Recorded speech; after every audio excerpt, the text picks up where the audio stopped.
الله أكبر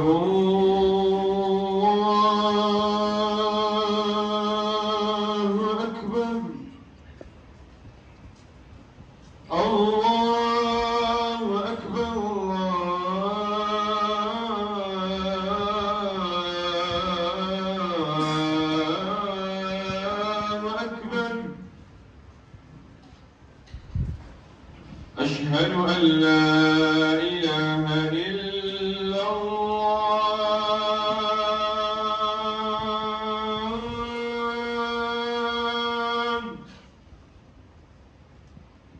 أشهد أن لا إله إلا الله أشهد أن محمدًا رسول الله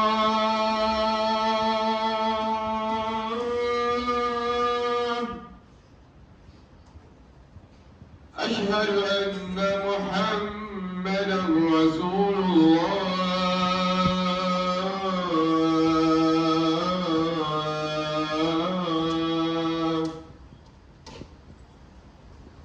حي على الصلاة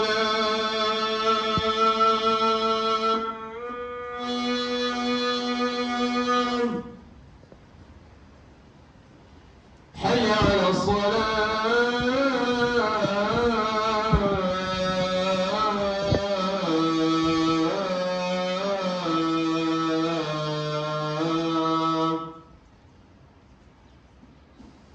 حي على الفلاح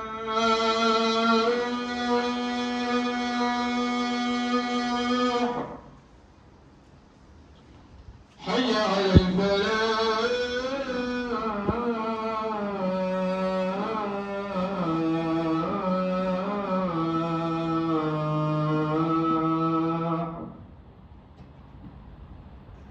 الله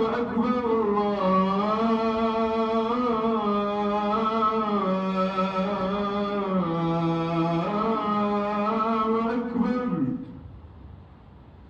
لا إله إلا الله. بسم الله الرحمن الرحيم. إن الحمد لله نحمده ونستعينه ونستغفره ونعوذ بالله من شرور أنفسنا ومن سيئات أعمالنا. من يهده الله فهو المهتدي ومن يضلل فلن تجد له وليا مرشدا. أشهد أن لا إله إلا الله وحده لا شريك له وأشهد أن محمدا عبده ورسوله. يا أيها الذين آمنوا اتقوا الله حق تقاته ولا تموتن إلا وأنتم مسلمون. يا أيها الناس اتقوا ربكم الذي خلقكم من نفس واحدة وخلق منها زوجها وبث منهما رجالا كثيرا ونساء واتقوا الله الذي تساءلون به والأرحام إن الله كان عليكم رقيبا. يا أيها الذين آمنوا اتقوا الله وقولوا قولا سديدا يصلح لكم أعمالكم ويغفر لكم ذنوبكم ومن يطع الله ورسوله فقد فاز فوزا عظيما. فإن أصدق الحديث كتاب الله وخير الهدي هدي محمد صلى الله عليه وسلم وشر الأمور محدثاتها فإن كل محدثة بدعة وكل بدعة ضلالة وكل ضلالة في النار والعياذ بالله من النار. إخوة الإيمان أوصيكم وإياي بتقوى الله جل وعلا فإن تقوى الله خير وسيلة يتقدم بها العبد أمام ربه يوم القيامة. فإن خطبتنا اليوم تدور حول ثلاثة نقاط. أولا آية القرآنية بقوله جل وعلا يا أيها الذين آمنوا اتقوا الله وابتغوا إليه الوسيلة وجاهدوا في سبيله لعلكم تفلحون. ثانيا قصة قصها الرسول صلى الله عليه وسلم إلى أصحابه وأمته أجمعين، لقوله في تفسير هذه الآية: ثلاثة نفر ممن كان قبلكم ذهبوا أو خرجوا أو انطلقوا حتى آواهم المبيت أو المطر إلى غار فدخلوه فانحدرت صخرة من الجبل فسدت عليهم الغار فتفكروا وفعلوا كل حيلة ولم يستطيعوا إزالته ولا الخروج منه، فقالوا إنه لا يجيكم من هذه الصخرة إلا أن تدعوا الله تعالى بصالح أعمالكم، كما قال تعالى في هذه الآية. قال رجل منهم يعني الأول: اللهم كان لي أبوان سيفان كبيران وكنت لا أعبئ قبلهما أهلا ولا مالا، فنأى بي يعني فذهبت أطلب الشجرة أو طلب الشجرة يوما فلم أرف عليهما حتى ناما، فحلبت لهما أبوغهما فوجدتهما نائمين، فكرهت أن أيقظهما وأن أعبئ قبلهما أهلا أو مالا، فلبست والقدح على يدي أنتظر استيقاظهما حتى برق الفجر والصبية يتساقون عند قدمي، فاستيقظا فشربا خبوقهما. اللهم إن كنت فعلت ذلك ابتغاء وجهك ففرج عنا ما نحن فيه من هذه الصخرة، فانفجرت شيئا لا يستطيعون الخروج منه. وقال الثاني: اللهم إنه كانت لي ابنة عمي كانت أحب الناس إلي فأردتها على نفسها فامتنعت مني حتى ألمت بها سنة من السنين، فجاءتني فأعطيتها 120 دينار يساوي 120 دينارا يساوي 500 جرام من الذهب، على أن تخلي بيني وبين نفسها، ففعلت حتى إذا قدرت عليها أو قعدت بين رجليها قالت: اتق الله ولا تفد الخاتم إلا بحقه، فانصرفت عنها وهي أحب الناس إلي وتركت الذهب الذي أعطيتها. اللهم إن كنت فعلت ذلك ابتغاء وجهك ففرج عنا ما نحن فيه، فانفجرت الصخرة غير أنهم لا يستطيعون الخروج. وقال الثالث الأخير: اللهم إني استأجرت أجراء وآتيتهم أجورهم غير رجل واحد ترك الذي له وذهب، فثمرت أجره حتى كثرت منه الأموال، فجاءتني بعد حين فقال: يا عبد الله أد إلي أجري، فقلت: كل ما ترى هناك من أجرك من الإبل والبقر والغنم والرقيق. فقال: يا عبد الله لا تستعزي بي، فقلت: لا أستعزئ بك، فأخذه كله فاستاقه فلم يترك منه شيئا. اللهم إن كنت فعلت ذلك ابتغاء وجهك ففرج عنا ما نحن عليه، فانفجرت الصخرة فخرجوا سالمين يمسون. أما الثالث: شهر رجب شهر سهور عندنا، وعندنا كثير من العبادات أو الأعمال. أما رجب شهر من شهور أو أشهر الحرام، لقوله جل وعلا: إن عدة الشهور عند الله 12 شهرا في كتاب الله يوم خلق السماوات والأرض منها 4 حرم ذلك الدين القيم فلا تظلموا فيهن أنفسكم. وقوله صلى الله عليه وسلم: إن الظلم في الأشهر الحرم أعظم خطيئة ووزرا من الظلم فيما سواها. قال الحافظ ابن الحجر الأسقلاني الشافعي: لم يرد في فضل شهر رجب ولا صيامه شيء منه معين ولا القيام ليلة حديث صحيح ولا عن أصحاب رضوان الله عليهم رجب كغيره من الشهور الحرم. أسأل الله جل وعلا أن يوفقنا لما تحبه وترضاه فاستغفروه إنه هو الغفور الرحيم.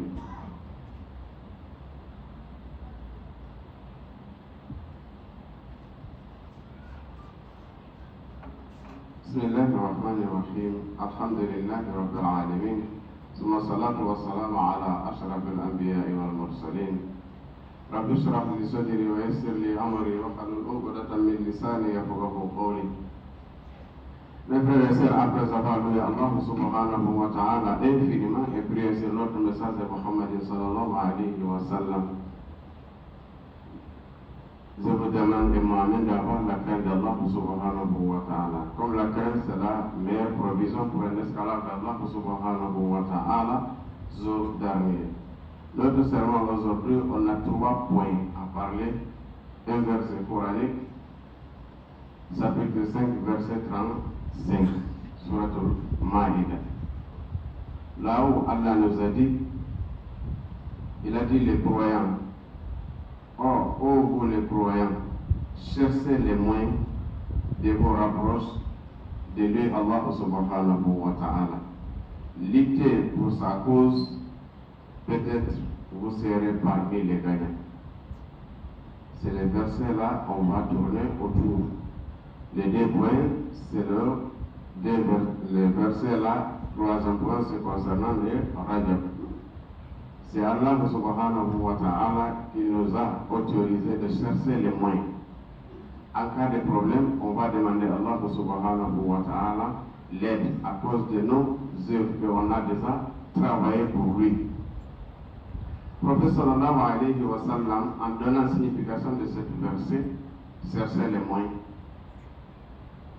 Il a dit, il nous a raconté ou a raconté les compagnons une histoire importante pour nous aussi, était pour les compagnons ou était toute sa communauté, jusqu'à c'est nous. Histoire de 3 personnes. Un vendredi passé, on a parlé aussi 3 personnes aussi. L'histoire de 3 personnes. Allah l'a examiné, 2 raté l'examen, 1 passe.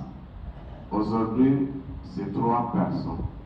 Et tous passent le test. La question qui sera posée, si tu es 4e, comment tu vas passer? C'est toi-même qui vas répondre. Si tu es 4e, comment tu vas passer? Le prophète a dit,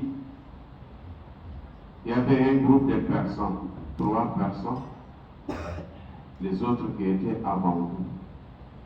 Ils sont sortis pour un voyage, long voyage. Arrivé à certains endroits, la nuit tombe, il y a la pluie aussi. Ils sont cherchés des maisons à les secours, ils n'ont pas trouvé. Ils sont montés sur la montagne, il y avait un caverne. Vous connaissez les cavernes? C'est un trou qui va être en haut de montagnes ou au milieu de montagnes. C'est pas facile de trouver un caverne, c'est la terre plate. Ils sont rentrés dedans pour passer la nuit ou pour attendre jusqu'à la nuit, les pluies ça va cesser pour qu'ils continuent. Malchance, il y a un grand caillou qui est glissé par en haut, venant fermant les trous. Quand le caillou ferme les trous, et dedans, les 3 personnes, ils ont essayé de pousser les cailloux. Fatigués, les cailloux ne poussent pas. Ils ont fait tout ce qu'ils connaissent. Les cailloux ne poussent pas. Ils ont crié, il n'y a personne qui va l'entendre. Maintenant, l'un des dit, là, on a une seule solution, c'est Dieu seul qui peut nous sauver ici. Sinon, on va mourir ici. On dit maintenant, chacun de nous, depuis qu'il est grandi, il a fait quoi pour Allah subhanahu wa ta'ala? Quelque chose d'important. qu'il peut rappeler ça, Allah va nous aider à cause de ça.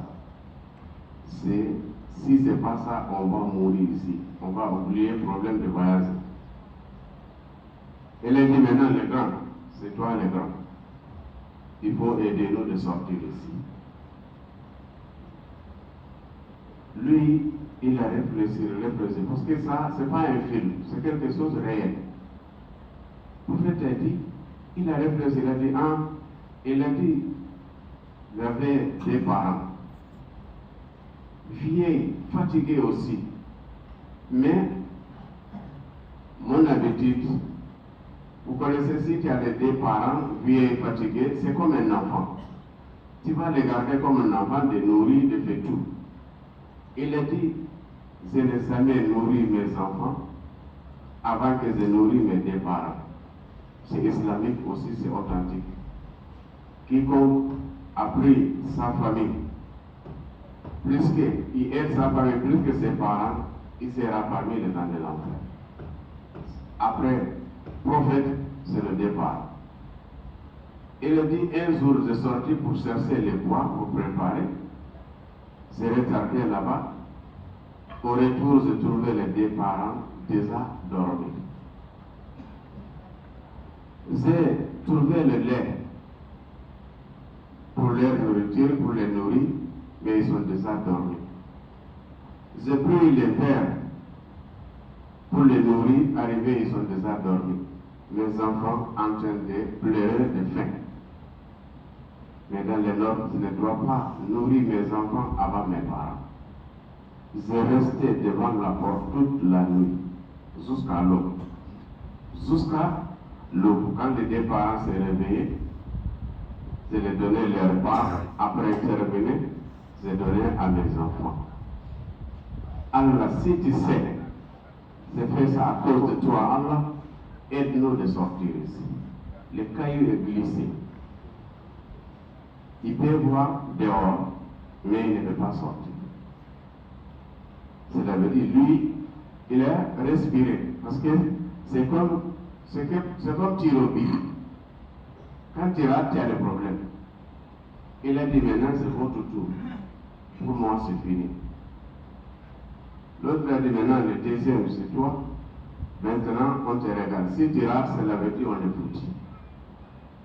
L'autre a dit une histoire qui est un peu compliquée.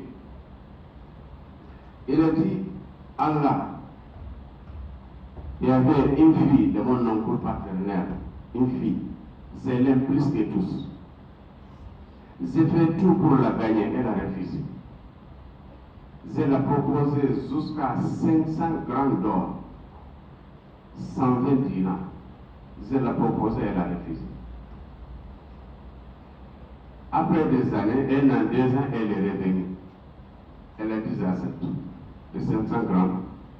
Ça, en ce moment-là, c'est quelque chose de 22 millions 500. Elle a dit, j'accepte. Elle a dit, j'ai sorti avec elle. On est parti jusqu'à la dernière minute. Elle a couché. C'est comme ça que le prophète a expliqué. Elle a couché. Je prépare entre les deux hommes, les deux fils, les deux mains. Ça reste seulement pour tomber sur elle. Elle m'a rappelé quelque chose. Elle a dit, craigne Allah subhanahu wa ta'ala. Il ne faut pas ouvrir la porte que ne t'appartient pas. Avoir peur d'Allah subhanahu wa ta'ala. La fornication, c'est le troisième crime que Allah a interdit. Après l'association, c'est le tuerie. Après le tuerie, c'est la fornication. Évite ça. Il a dit, la peur d'Allah subhanahu wa ta'ala, il a laissé la fille. Il a dit, même les 500 grammes d'or, il a laissé avec elle. Elle est partie avec. Il a dit, Allah, comme était tout prêt, si tu connais, j'ai laissé ça à cause de toi, Allah, laisse-nous sortir. Le caillou est glissé, la tête peut sortir, mais il ne peut pas sortir. Maintenant, ils sont peur parce que c'est le dernier cartouche qui reste. Ils ont essayé de pousser, c'est plus difficile même que le premier. Ils ont peur même pour pas que les cailloux maintenant ça glisse, ça rentre dedans pour que ça va les tuer maintenant. Ils sont tentés parce que les derniers, s'ils ratent, pour eux c'est fini. Maintenant, ça arrive le tour des derniers. Ils ont dit, il faut bien réfléchir. Ça, c'est la vie et la mort. Il faut bien réfléchir. Ce que tu as fait pour Allah subhanahu wa ta'ala, il sait si c'est vrai ou c'est faux. Il faut bien réfléchir pour qu'on sorte d'ici. Il a dit, moi aussi, j'avais les moyens. J'ai pris beaucoup de travailleurs. Vous connaissez, avant, les gens travaillent par an, par année. Pas longtemps, on commence de travailler par mois. Au village, si tu gardes les bœufs ou les moutons, c'est chaque année, on te donne un. Avant, il était comme ça. Il a dit, mes travailleurs travaillent pour moi. En les payant, il y a un que je n'ai pas vu. J'ai gardé son salaire jusqu'à j'ai gagné les saumons, les bœufs, les moutons, les esclaves. Des années, il n'a pas revenu. Mais je l'ai mis ça à côté. Un jour après les années, il est revenu. Il a dit, mon ami, je travaille ici pour toi depuis tu ne m'as pas payé. Et puis il a répondu. Il a dit, oui, regarde là-bas, dans le terrain là-bas, tous les troupeaux que tu vois là-bas, les saumons, les bœufs, les moutons, les esclaves, c'est pour toi. Il a dit, non, il ne faut pas moquer de moi. Il a dit, non, c'est pas moquer. C'est pour toi. C'est ce que, c'est ton salaire que j'ai déjà gardé jusqu'à c'est devenu comme ça. Et lui aussi, il a pris tout, il est parti. Il n'a pas laissé même un. Il a dit, Allah, si tu sais, je faisais ça à cause de toi, Allah subhanahu wa ta'ala. Je devais manger tout, je nous donne un ou deux. Mais si tu connais, je fais ça pour toi, Allah subhanahu wa ta'ala. Aide-nous de sortir. En plus, même parce qu'il connaît s'il rate, pour eux c'est fini. Quand il termine, le cahier glisse, il continue son chemin. Les trois sortis, sains et saufs. Mais la question, si tu es quatrième là où tu es, on peut avoir un accident ici, le bâtiment peut tomber sur nous. On a quoi pour dire à Allah pour qu'il nous sauve ici? On a quoi? Si tu étais quatrième là où tu es, à ton retour, tu diras quoi? C'est toi-même à répondre. Si tu n'as pas, il faut essayer de chercher quelque chose, arriver à là. Au jour dernier aussi, c'est comme ça, Allah sauve les gens. Certains, Allah va expliquer leurs problèmes, leurs dégâts. Tu étais voleur, tu étais menteur, tu étais ceci, cela. Jusqu'à lui-même, il va penser que pour moi c'est fini. Allah dira, mais un jour, tu as fait du bien, à cause de ça, je te pardonne. Maintenant, nous aussi, c'est pour cela qu'il a dit, chercher le moyen. Le moyen, peut-être ça ne dit pas que c'est le grand source. Par exemple, les mosquées de Libreville, tu peux prendre je prends l'eau et courant. Un jour, si tu es coincé, l'un de nous peut se retrouver en prison. Aujourd'hui ou demain. Tu vas demander à Allah, un jour je fais du bien. Si je faisais ça à cause de toi, aide-moi de sortir aujourd'hui. Allah peut te sortir. Mais s'il n'y a rien, certains il a fait du bien, mais il ne rappelle même pas. Il ne connaît même pas, il a l'or dans sa main. Il reste en prison des années. Parce qu'il avait quelque chose, ce qu'il avait fait, s'il a demandé à Allah à cause de ça, il sera sauvé ou sortir tôt. Mais il est là, il ne parle pas, il ne connaît pas. Voilà, nous tous, on doit fournir beaucoup d'efforts. Pourquoi le prophète explique tout ça à nous? C'est pour nous faire réveiller. C'est pour nous encourager de faire du bien. Tu gardes le bien ce que tu as fait. Allah ne gaspille pas. Un jour à l'autre, quand il y a le problème, une maladie, tu vas demander à Allah, la mosquée s'est construite, les courants s'est payé, les pauvres que ces bergers se m'ont plus de 5 ans, ils ne payent rien. Allah guéris-moi à cause de ça. Allah peut te guérir. Tu as problème à la famille, tu n'as pas des enfants, tu n'as pas ceci, cela. Tu peux demander à Allah subhanahu wa ta'ala le travail que tu avais fait pour lui. Même si c'est peu, Allah peut t'accepter, Allah peut t'arranger tes problèmes. Troisième dernier, c'est concernant les mois de Rajab, le mois que nous sommes. Avant, on a habitué de jeûner tous les mois. On a habitué certains de jeûner le premier du mois de Rajab. Certains c'est le 5e, certains c'est le 10e, certains c'est le 21e.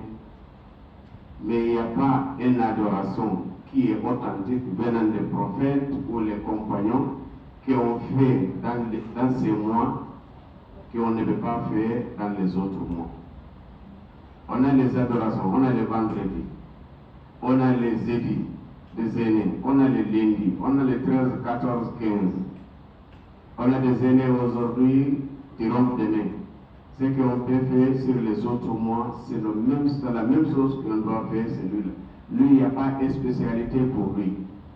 Pour dire non, comme c'est Rajab. Mais seulement, il parlait des 4 mois sacrés. Dans les Rajab, tu dois faire très attention pour ne pas faire l'injustice à toi-même ou à ta famille ou à n'importe quelle personne. Sinon, ça sera doublé. Parce que c'est un mois sacré. Nous, on a oublié tout ça. Mais le mois de Rajab, c'est un mois sacré. C'est 4 mois sacrés. Si tu désobéis à Allah dans ça, tu seras satisfait. Les péchés seront multipliés par rapport aux autres 8 mois. Maintenant, on demande dans les Rajab tout ce qu'on te demande concernant une spéciale adoration dans ces mois-là, ça n'existe pas. Pas ni par le prophète sallallahu alayhi wa sallam, ni par les compagnons. Maintenant, si ce n'est pas confirmé par le prophète ni les compagnons, pourquoi tu le fais? On doit éviter aussi innovation, de faire innovation dans cette religion. Cette religion, c'est déjà composé, c'est fini. Il ne faut pas tenter d'augmenter, il ne faut pas tenter de diminuer. Fais à ta capacité, tu demandes à Allah subhanahu wa ta'ala le reste pour qu'il va t'aider. Voilà notre khutbah aujourd'hui, ça termine là. On demande à Allah subhanahu wa ta'ala de nous faciliter. Il y a beaucoup de personnes qui demandent droit. On demande à Allah subhanahu wa ta'ala de nous faciliter. Dernier conseil, quand on a une minute, les gens qui viennent retard. Souvent on parle il y a des personnes, certains viennent en retard. Certains viennent à la mosquée comme s'ils partent au travail. Ça, c'est pas l'islam. Quiconque vient à la mosquée jour de vendredi, ça demande, il prend les beaux habits qu'il a, les beaux habits plus beaux. Il porte pour aller à la mosquée. Les parfums qu'il a, il utilise ça. C'est pas authentique, c'est pas bon de venir à la prière de vendredi avec les habits sales ou les habits vieux ou les habits qui du travail avec. Allah nous a facilité. Au marché ici, même si c'est 1000 francs, tu peux trouver un complet. On n'a pas de temps là où quelqu'un va porter un mot qui a déjà désiré, qui a déjà changé. On a déjà dépassé le temps là. Maintenant, si on parle ici, pour que Allah te sauve avec tes biens, même toi, tu n'arrives pas à s'habiller. Tu n'arrives pas de porter les bonnes choses. Comment? S'il y a un problème, comment tu vas demander à Allah? C'est la vérité, avoir pour toi-même. Évitons ça. De venir retard à la mosquée, c'est pas bon. À partir de 8 heures, la mosquée est ouverte, toutes les mosquées sont ouvertes. Si tu viens après l'imam, tu ne seras pas dans la liste. On n'a pas dit que tu n'as pas le vendredi, mais tu ne seras pas dans la liste des gens qui prient le vendredi. Maintenant, on paye par la liste. Maintenant, si tu n'es pas dedans. Évitons ça. Certains aussi, quand ils viennent et trouvent une seule raka'a, ils ne remboursent rien. Certains ils viennent et trouvent le dernier raka'a, quand l'imam dit assalamu alaikum, il dit assalamu alaikum et il part. Au lieu d'amener le deuxième raka'a, il ne fait pas. Certains aussi viennent, l'imam déjà terminé, la prière c'est déjà terminé, et gagne un sujoud dernière prosternation, et amène 2 rakas. Quand tu trouves les dernières prosternations, il faut amener 4 rakas. Le vendredi est déjà parti. Maintenant, tous les erreurs là, nous commettons. On doit éviter, voilà notre terme aujourd'hui. ربنا آتنا في الدنيا حسنة وفي الآخرة حسنة وقنا عذاب النار. ربنا هب لنا من أزواجنا وذرياتنا قرة أعين واجعلنا للمتقين إماما. اللهم أرنا الحق حقا وارزقنا اتباعه وأرنا الباطل باطلا وارزقنا اجتنابه. ربنا أتنا لنا نورنا واغفر لنا إنك على كل شيء قدير. اللهم صل على محمد وعلى آل محمد كما صليت على إبراهيم وعلى آل إبراهيم إنك حميد مجيد. اللهم بارك على محمد وعلى آل محمد كما باركت على إبراهيم وعلى آل إبراهيم إنك حميد مجيد. قوموا إلى صلاتكم.